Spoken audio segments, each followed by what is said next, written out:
Hello, my name is Siobhan Walsh, and I will be talking to you about immersive learning in the classroom. The audience for today are teachers and staff that work in a K through 2 classroom, so this includes assistants, special teachers, counselors, social workers, and administration at W Elementary. And this was identified by the need for improving instruction and engagement in primary education lessons. There's a diverse level of immersive learning training, but mostly there's no training. Age range is from 25 to 60 years old with diverse cultural background. English and Spanish are the primary language.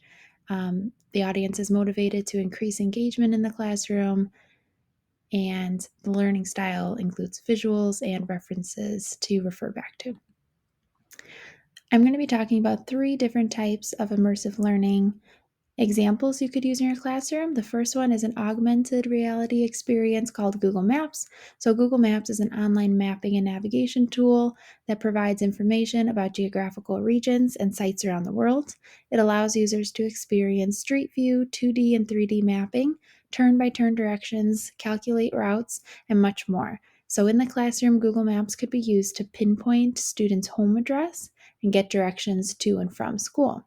The learning objective could be, given the technology and guidance needed, students will be able to enter their home address in Google Maps with 100% accuracy. Another learning objective is that given the technology and guidance needed, students will be able to write the directions from their house to school with 100% accuracy. The technology used would be Google Maps on a Chromebook, laptop, or mobile device, on a web browser, or through the Google Maps application. The second augmented reality experience is called Google Arts and Culture. So, this is an online platform of artwork and cultural content from over 2,000 museums around the world. In the classroom, one use for Google Arts and Culture could be to use the augmented reality to project 3D models of animals, artifacts, or dinosaurs using a camera phone and the Arts and Culture app.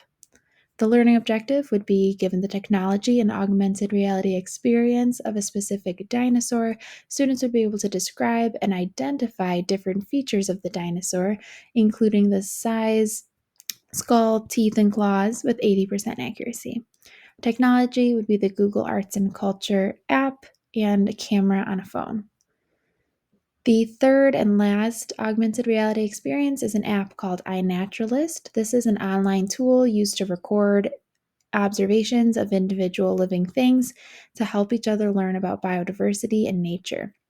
Users can use it to record their own observations, get help with identifying living things, collaborate with others to collect information, or access the observational data in the app.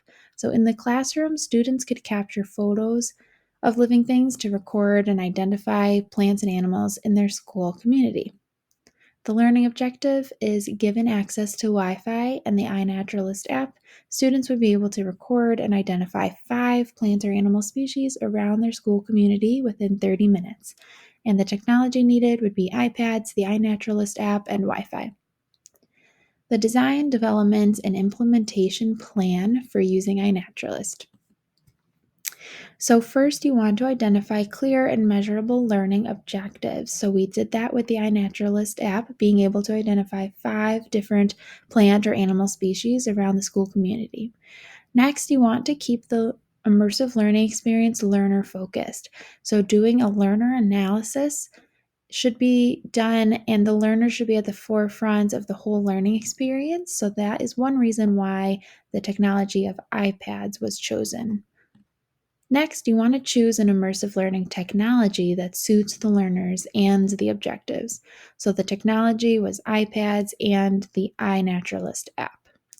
Next, you want to make sure immersive learning should be accessible to all learners. So make sure the application has accessible features and that you think about alternative approaches. For this, we also thought about if students should be working in pairs because they will be able to support each other. Next, you want to prepare for the immersive learning experience. So, the educator prepares by making sure technology is working, Wi Fi, there's a strong connection, and the application is working. The educator should also prepare the students so that they know what to do. Lastly, the educator should evaluate the effectiveness of the immersive learning experience. Do this by gathering data and feedback to understand if the learning experience was successful and how to improve for future use. So, actually implementing this app, here is one way you can do it. The iPads could be outside in the school garden before students come out. Students will come outside one classroom at a time. In pairs, they will take an iPad and listen to a recap of the instructions. Then they'll have 30 minutes to explore the garden and capture images of 5 plants and animal species using the iNaturalist app. And lastly, when time is up, students will come back inside for a post observation lesson. So, those are 3 examples of how you could use immersive learning in your classroom today. Thank you.